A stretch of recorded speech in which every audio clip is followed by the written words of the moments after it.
Welcome! In front of me I have Lenovo Smartwatch S2 and I'm gonna show you how to soft reset or force restart this device.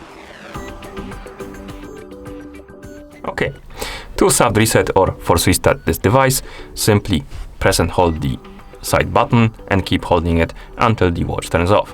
It takes about 1 to 2 seconds, so let's press and hold the button. Okay, it took longer than 2 seconds, but basically after a couple of seconds the watch will vibrate and it should turn off. After the watch turns off, wait for a couple of seconds and then you can turn it back on by pressing and holding the side button again, like this. And that's how you soft reset or force restart this device. Thank you for watching. If you found this video helpful, please consider subscribing to our channel and leaving a like on the video.